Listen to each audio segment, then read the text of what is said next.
하나님 말씀 로마서 1장 1절에서 마지막 32절까지 교독하겠습니다. 예수 그리스도의 종 바울은 사도로 부르심을 받아 하나님의 복음을 위하여 택정함을 입었으니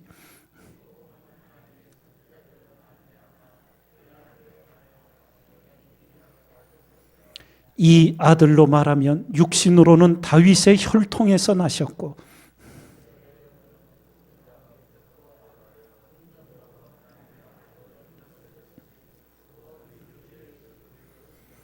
그로 말미암아 우리가 은혜와 사도의 직분을 받아 그 이름을 위하여 모든 이방인 중에서 믿어 순종케 하나니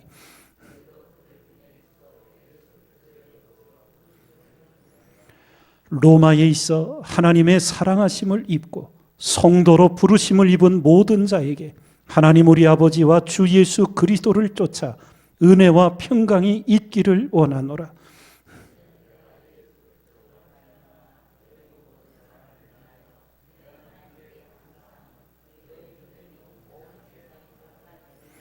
내가 그의 아들의 복음 안에서 내 심령으로 섬기는 하나님이 나의 증인이 되시거니와 항상 내 기도에 쉬지 않고 너희를 말하며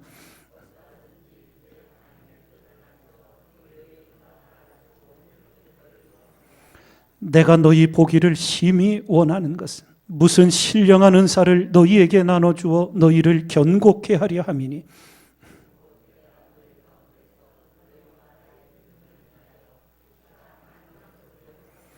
형제들아 내가 여러 번 너희에게 가고자 한 것을 너희가 모르기를 원치 아니하노니 이는 너희 중에서도 다른 이방인 중에서와 같이 열매를 맺게 하려 함이로되 지금까지 길이 막혔도다.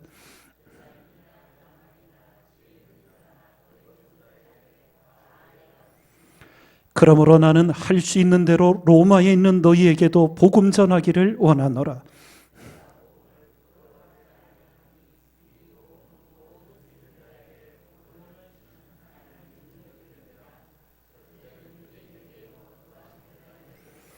복음에는 하나님의 의가 나타나서 믿음으로 믿음에 이르게 하나니 기록된 바 오직 의인은 믿음으로 말미암아 살리라 함과 같으니라.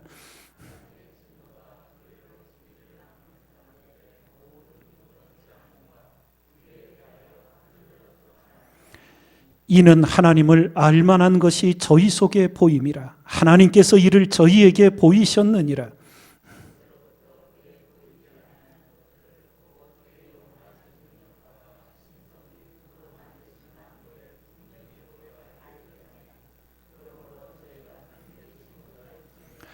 하나님을 알되 하나님으로 영화롭게도 아니하며 감사치도 아니하고 오히려 그 생각이 허망하여지며 미련한 마음이 어두워졌나니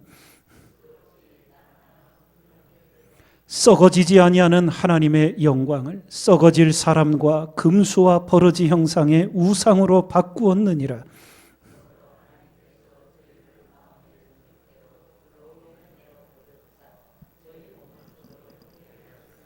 이는 저희가 하나님의 진리를 거짓 것으로 바꾸어 피조물을 조물주보다 더 경배하고 섬김이라.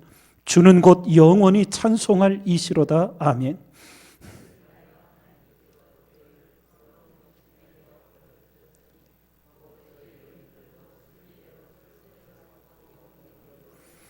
이와 같이 남자들도 순리대로 여인 쓰기를 버리고 서로 향하여 음욕이 부릴 듯하며 남자가 남자로 더불어 부끄러운 일을 행하여 저희의 그릇 때문에 상당한 보응을 그 자신에 받았느니라.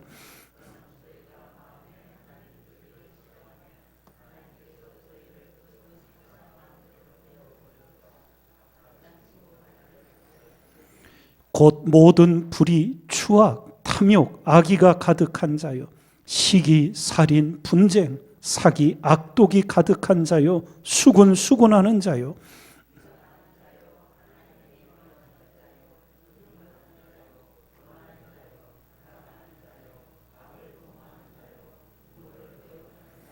우매한 자요 배약하는 자요 무정한 자요 무자비한 자라.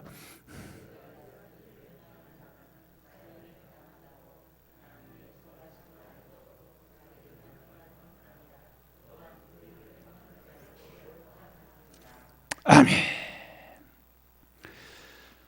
선교의 행전인 사도행전을 마치고 이제 복음의 가장 중심적인 내용을 일깨우는 로마서를 읽어갑니다.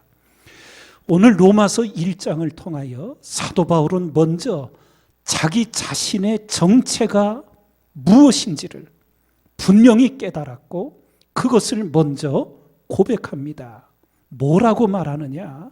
오늘 1절에 보면 예수 그리스도의 종 바울은, 자신은 예수님의 종이라는 분명한 인식이었습니다. 우리가 이미 성경을 보아 알듯 이것은 생각만이 아니었습니다. 말만이 아니었습니다. 바울에게는 온 삶으로 자신이 그리스도의 종임이 증거되었습니다. 그래서 성경이 일깨우듯 나더러 주여 주여, 그 주여라는 말에 주님이라는 뜻과 주인님이라는 뜻이 같이 있다는 건 늘 설명드렸지요. 너희가 나더러 주인님 주인님 하면서 행하는 자가 천국에 들어갈 것이 아니라 오직 하늘에 계신 내 아버지의 뜻대로 행하는 자가 들어가리라고. 말만의 고백은 헛된 것임을 일깨워 줍니다. 오늘 여러분과 제가 그리스도의 것이 되어서 나는 정녕 내 인생의 모든 삶의 주인을 예수 그리스도로 모시고 살아가고 있는 자인지 반드시 점검하셔야 합니다. 주님이라고 부르고 기도를 드리면서 정작 모든 삶의 자리에서는 자기가 주인 되어 살아가고, 주님은 그저 내가 원하는 것을 채워주고 돕는 자로 만드는 그런 어리석은 자가 돼서는 아니 될 줄 믿습니다.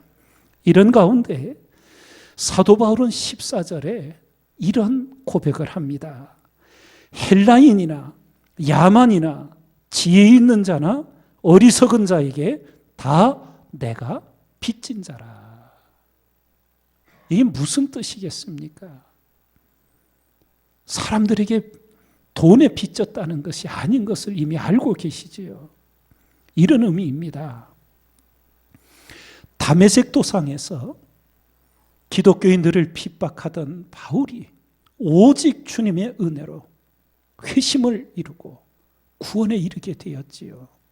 그야말로 특별한 은혜를 받았어요.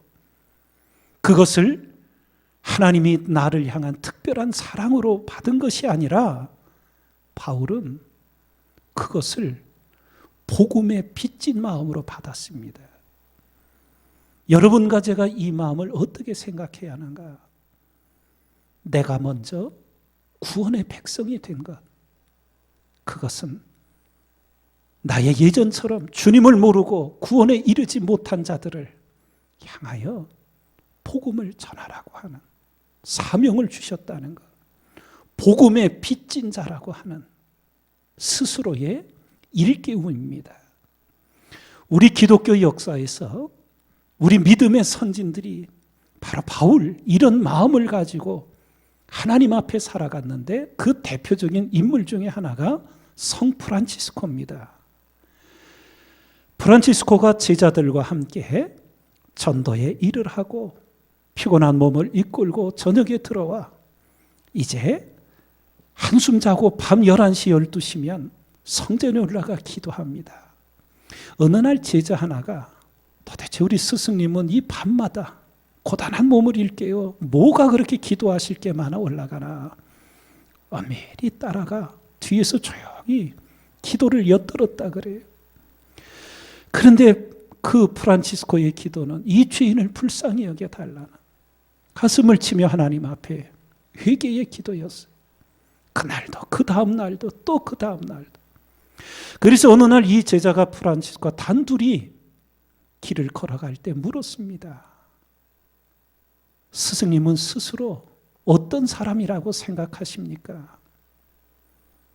수많은 사람들이 스승님을 성자요, 주님을 가장 많이 닮은 자라고 칭찬을 하고 있습니다. 자, 프란치스코는 내가 어떤 사람이긴 하나님 앞에 가장 큰 죄인이지. 제자가 당황을 하는 거예요. 그 스승님이 그렇게 말씀하신다면 저 같은 사람은 도대체 하나님 앞에 어떤 사람이라고 생각하고 살아야 합니까? 그러자 프란치스코가 이렇게 말을 하는 거예요. 주님이 내게 주신 은혜를 자네나 다른 이에게 주셨다면 그들이 나보다 훨씬 더 훌륭한 성자가 되었을 거야. 이것이 바로 하나님의 은혜가 무엇인지를 깨닫는 자들입니다. 하나님께 받은 것이 특권이 아니라 그것이 빚진 것이요, 사명임을 아는 거예요. 여러분과 제가 이 새벽 기도를 깨우는 기도의 은혜를 입었습니다. 이것이 나 좋으라고만 하는 것이 아니라 나를 통하여 전도의 기도가 올려지고 나를 통하여 하나님 나라 확장의 기도가 올려지고 복음의 빚진 자로서의 사명을 감당하고 믿음의 거룩한 마음을 갖고 살아가는 여러분과 제가 되어야 될 줄 믿습니다. 이런 가운데 사도 바울은 16절과 17절 복음이 무엇인지 명확하게 증거합니다. 우리 한 목소리로 같이 읽겠습니다. 내가 복음을 부끄러워하지 아니하노니 이 복음은 모든 믿는 자에게 구원을 주시는 하나님의 능력이 됨이라. 첫째는 유대인에게요, 또한 헬라인에게로다. 복음에는 하나님의 의가 나타나서 믿음으로 믿음에 이르게 하나니 기록된 바 오직 의인은 믿음으로 말미암아 살리라 함과 같으니라. 예. 복음의 가장 중요한 핵심을 성령의 감동으로 선포합니다. 그러며 이어서 죄에 대한 하나님의 심판은 명확한 것을 드러내는데, 불의를 쫓는 자들, 진리를 알고도 거짓을 쫓는 자들, 그 대표적인 것 우상 숭배자들, 동성애자들, 예, 이런 모습들이 결국은 어떻게 되느냐. 32절에 저희가 이 같은 일을 행하는 자, 저희가 누구냐? 마음에 하나님 두기를 싫어하는 자들, 예, 그런 자들이 우상 숭배자들, 동성애자들, 불의를 행하는 자들, 악을 행하는 자들, 이런 자들이 사형에 해당하다고 하나님의 정하심을 알고도 자기들만 행할 뿐 아니라 또한 그 일을 행하는 자를 옳다 하느니라. 한마디로 죄의 경계가 무너지는 겁니다. 하나님을 마음에 두기 싫어하는 자들, 세상의 사람들은 그렇다 쳐도 하나님의 교회 안에 하나님을 경외하는 자들 속에 죄의 경계가 흐려져 버려요. 자신의 죄를 합리화하는 거예요. 두려운 일입니다. 말씀의 기준이 선명한, 죄의 기준이 명확해야 됩니다. 말씀이 기준이 되어서